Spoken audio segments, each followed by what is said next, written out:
Carolyn, and this is my new channel, As I See It. It's not the RV channel. This is the channel where I talk about social and political issues, basically anything I want.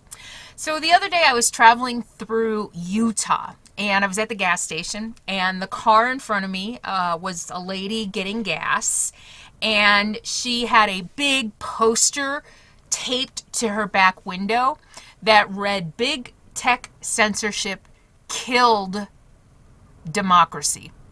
Killed democracy. That it was big tech censorship. Actually, now that I'm saying it, I have a whole other topic for a video that isn't the one I planned on. But she kept looking at me. I was like, oh my gosh, you know, the things I see in my travels. So I picked up my phone and I was recording it. She kept looking at me. And as I drove away, I was kind of kicking myself. I was like, I should have let her. She looked like she was going to come over and say something to me. And I was really kicking myself. I wish I had let her. I wish instead of hiding it and pretending that I was looking at my phone and not taping it, I really wish I had been more open about it and let her come over and maybe try to censor me. That would have been an interesting conversation. But I didn't. I was hiding it. I was trying to be incognito, and so I drove away. But it's been on my mind ever since, and I thought it would be a really good topic for an As I See It video. So we all know, anybody who pays attention to the news, pays attention to social media, we all knew that the right wing, mostly conspiracy theorists, but some of the more radical of the right-wing people are they've always been accusing left-wing liberal universities, anybody basically who speaks truth, they think is a conspiracy to shut them up or whatever. But, you know, for a long time, they've been saying the liberal media, the liberal universities, liberal Hollywood, the liberal cities. I mean, everybody is out to get them with the big bad facts, right? And so we've heard recently, because of what happened with the former guy, the former president, getting kicked off Twitter, we have heard now they're fighting back against big tech, saying that big tech is part of this left-wing radical communist agenda to silence them and to take away their free speech. So I want to talk about this today, because I think there's an angle to this that many of the people, especially on the right, are not seeing or are ignoring. And so I've got a couple of points that I want to make in the video. I've already done a video about the First Amendment and what it means and what it doesn't mean. And there seems to be a lot of misinformation, disinformation about what the First Amendment really means. So I'm going to read it to you. The text of the First Amendment, the very first word. Do you know what the very first word in the First Amendment is? Congress. Not big tech, not Twitter, not Facebook. Congress shall make no law respecting an establishment of religion, or prohibiting the free exercise thereof, or abridging the freedom of speech, or of the press, or of the right of the people to peaceably assemble. Congress shall make no law. The forefathers wanted to make sure government didn't quell the voice of the people. They didn't want government to get so powerful that we didn't have the right as people, as citizens, to rise up against the government, to criticize the government. That's what the First Amendment is about. The First Amendment didn't say newspapers shall make no law, respecting an establishment, or it didn't say Congress shall make newspapers accept everything. I'm going to get to that in a minute. But the First Amendment is not about individual corporations or businesses or people. It's about Congress making sure our government doesn't stop us from free speech. So let's dissect this. Let's analyze this a little bit and what the right is accusing big tech and private business of. The Constitution doesn't say that any newspaper, magazine, or publishing company has to allow anyone to publish anything they want. That's what this poster on this car is saying, that as a private business, Twitter, Facebook, does not have the right to decide who uses their product. And instead, what they're saying Twitter has killed democracy because they kicked the former guy off, is what she's saying.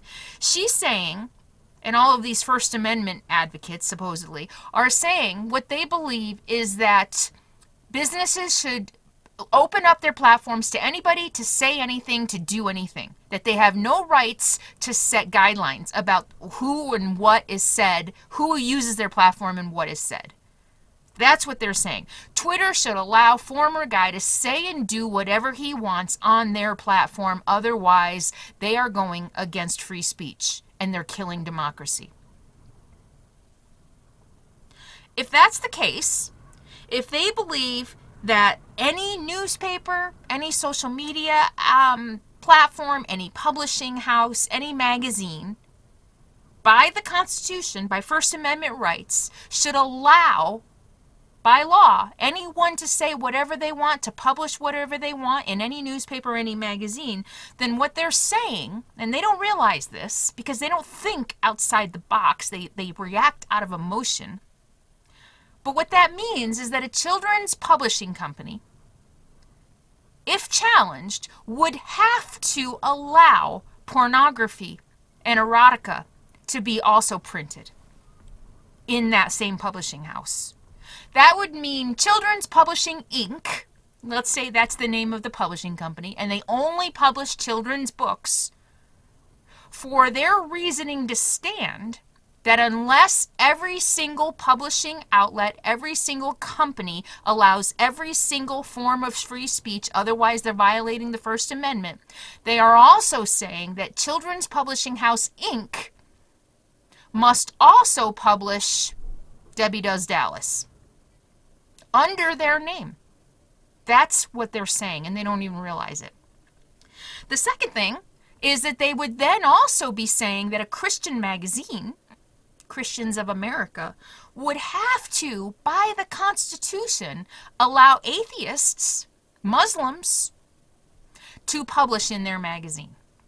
Sure, it's a private magazine, but unless they want to not be abiding by the Constitution, they must allow anybody and anybody to say anything they want under their magazine. A Christian magazine, according to their logic or lack thereof, would have to publish articles by Muslims and by atheists. Otherwise, they're killing democracy. Faux news. my new way of referring to them isn't Foxneus. It's Fauxneuz. Like campground with a K. It's not really a campground if it's spelled with a K. It's not really news if it's spelled with a Z. But Fox News, according to their logic, or their illogic, would be required to allow Rachel Maddow to have a slot every night or every day. For them to say that big tech is killing democracy because they are choosing who uses their platform and what is allowed to be said, they're opening up the door that every single private business has to be wide open to anybody and everybody. Otherwise, they're violating the Constitution. So if they are accusing Twitter of killing democracy by killing free speech, then Fox News needs to allow Rachel Maddow on their channel. Christian news magazines needs to allow articles by Muslims and atheists and even anti-Christians. That's logic.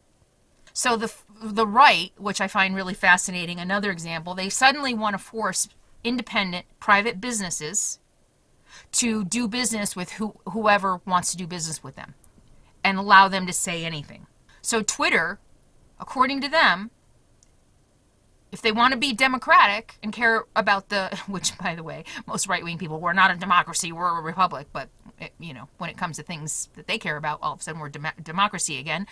But if the right wants to enforce this constitutionality of free speech by forcing every small business to do business with people they don't want to, whose beliefs they don't agree with or believe in, the Christian magazine. You're telling me the Christian magazine has to allow atheists to publish in their magazine even though it goes against their beliefs. That's what you're saying when you're saying it's anti-democratic to do otherwise. But yet, you ask any of them, it's okay for a Christian baker to deny a cake to a gay couple because that goes against their beliefs. How is that any different? Why do you demand Twitter do business with someone even if they don't agree with their ideas or beliefs? And we're going to get to that in a minute because that's actually not exactly how it went down. But that's what you're saying. Twitter has to do business with whoever because that's just anti-democratic. But a bakery can pick and choose who they can do business with. You got to logically think these through. And unfortunately, it seems a lot of the conspiracy theorists and a lot of the radical right-wing people don't think these things through. Or they do, and they just think that they're so pious and so right that yes, it is okay for a Christian bakery to deny making a cake to a gay couple because that goes against their beliefs. And yes, it is also not okay for Twitter to ban someone for inciting violence or hatred or lies. Both are okay because they are right no matter what. But there's no logic involved in that because it makes no sense. A private business is a private business. You can't pick and choose which business has to follow certain rules and which businesses don't. You're either pro-democracy, pro-equality, pro-free speech, or you're not. You can't say, okay, it's okay for the baker to choose who to do business with, but not Twitter. You can't do that. And Twitter didn't even act as prejudicial as the Christian Bakery did. Twitter didn't just say, no, former guy can't have a Twitter account because we don't like him, because we don't like what he has to say. If Twitter were truly anti-democratic and truly anti-free speech, truly a left-wing tech company trying to shut down the right wing, there would be no right-wing Republican politicians on the platform at all. There would be no pundits on the platform. Fox News wouldn't have millions upon millions of followers on Twitter. Again, logic. Don't you think if they were truly anti-free speech, there would be no right-wing people on the platform at all? But the fact is, Twitter did give the former guy an account. And they let him say whatever he wanted for years. For years. He could lie. He could spread conspiracy theories. He could talk about, just horrible, terrible things. And he even shared propaganda and violent things. And they warned him. See, the thing is, when we sign up for a Twitter account, Twitter being a private public company, but owned by shareholders and not a government entity, when we sign up to use their product, we agree to certain terms and rules. So when former guy signed up for the account, he was agreeing to abide by their rules. When he broke those rules, he was warned, put on timeout. When he came back, he broke those rules again. I think he was warned again. Until finally, he broke the rules so many times, Twitter said, I'm sorry, even if you are president, you broke the rules. You gotta go.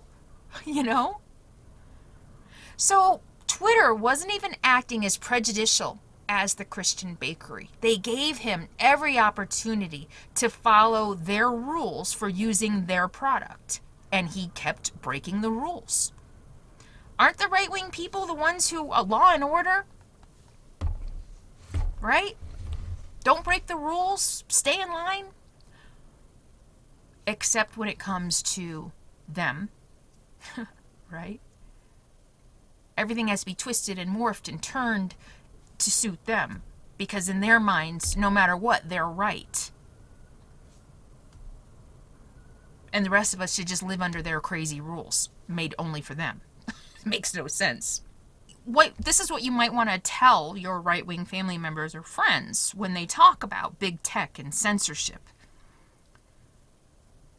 Why is it okay for a Christian baker to basically censor who they do business with or to pick and choose who they do business with, but it's not okay for Twitter? Twitter's not a government agency. It's not Congress. The Constitution says nothing about businesses having to provide free speech. So the problem that we have here, which isn't getting talked about as much as it should be, is does big tech have too much power? If there are 3 or 4 platforms where 90% of us, and I don't know what the numbers are, but if there are just a few platforms where most of us are getting our news and information, is that too big? Is that too much? And how much power should they have to decide what goes on their platform? The thing is, the internet is still fairly new. We're still trying to figure all this out. Tech companies are scrambling to figure all this out. When they started tech companies, they never thought in a million years it would be used to win and lose election, to radicalize and propagandize a huge portion of society, to spread huge, terrible lies, undermining our democracy. And that's why Former Guy was kicked off. We're not talking about, disagreeing with someone. We're talking about using a very powerful, very concentrated platform to undermine our very democracy, to incite anger and outrage and even violence, to spread false information at lightning speed to millions of people, things that we've never been able to do at any point in history. And yeah, the big tech companies are still trying to figure out, what is my role in this? How much should we monitor what gets shared and what gets said? And should we take down false information? Unfortunately, as we have seen, the American populace is not smart enough to figure out on their own what's true and what's not, what's fake and what's real. They don't have the critical thinking skills to be able to ask the right questions and go to the right places to find information. Yeah, the founding fathers knew that, and that's why they put so many of the checks and balances in place. They knew people weren't smart enough to be able to figure stuff out on their own. Former Guy and his cronies know that too, and they're banking on that. We've created these news silos, and all of us have. We're all in these news silos where we only get the information that we agree with because they want to keep us watching. But what has happened is it's dumbed down our population so that more than half of us, probably closer to 3/4 of us, don't even know how to think for ourselves.